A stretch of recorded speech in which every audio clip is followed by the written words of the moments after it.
is the third time I'm attempting to record this. Some technical difficulties, but here we are. So I already pulled cards. I accidentally forgot to record with the mic on. So here I am doing this again. If anything, it's probably better so that it's faster and we get straight to the point. The topic of this message is bioenergetics. We're biohacking the system, okay?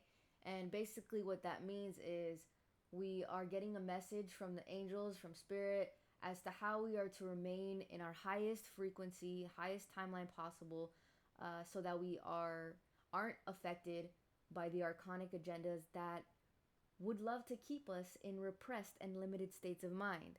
So, we have some cards laid out. This is advice for us on how to stay on top of our bioenergetics so we aren't manipulated into those lower states.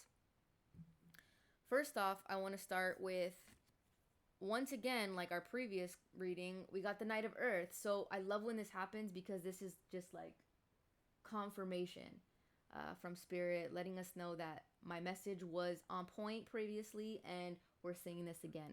So we're right on track.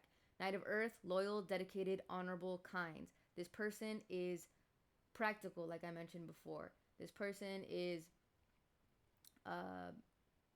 disciplined. We need discipline, and you need discipline when you're biohacking because our bodies thrive on routine and discipline. Something I have to work on, I will admit. But yeah, so time to buckle down, get things done, honor your commitments, a guardian angel. Okay, so being in that practical earth energy, staying focused, getting done what you got to get done. And then let's move on to the tarot. We got the Two of Wands, which this man has the world in his hands and he's looking off into the distance from a cliff.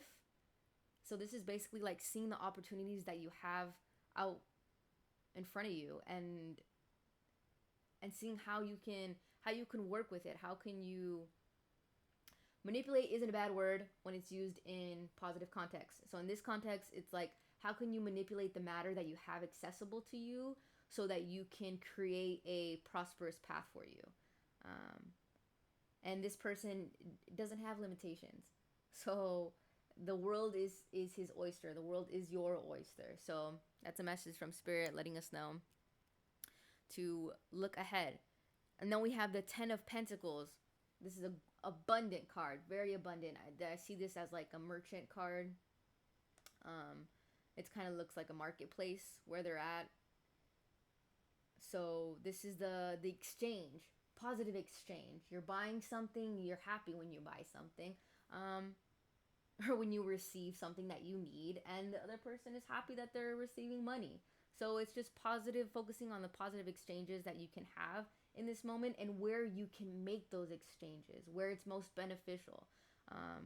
Because you can waste your money and your purchase is in vain. So right now, like we're mentioning, staying the practical, it's where can you utilize your energy in the best places so that you can align yourself with your highest path.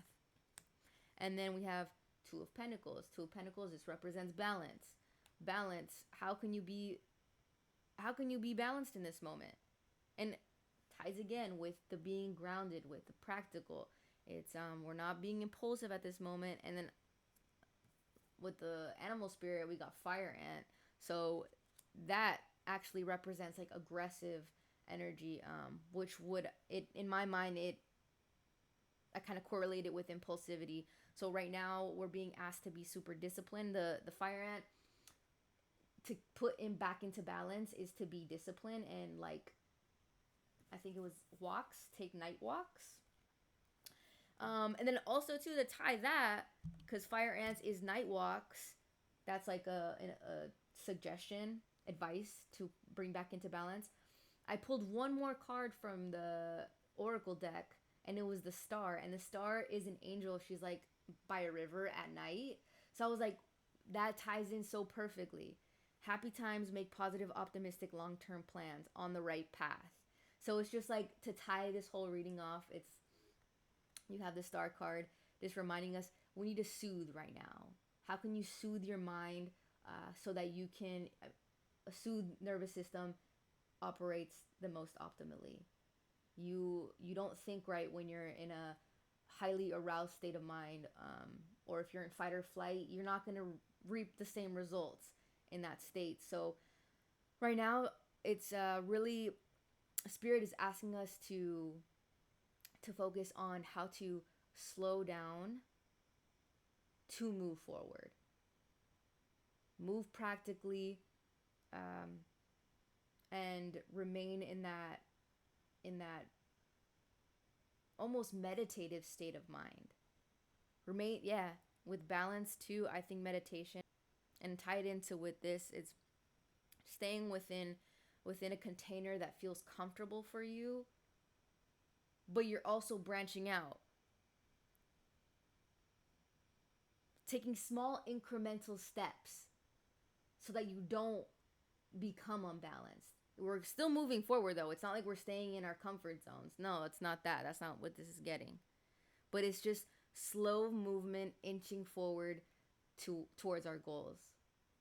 Yeah, I like that. That's a beautiful reading. Thank you, Spirit. I appreciate that so much. I hope you guys got something from this because I sure did.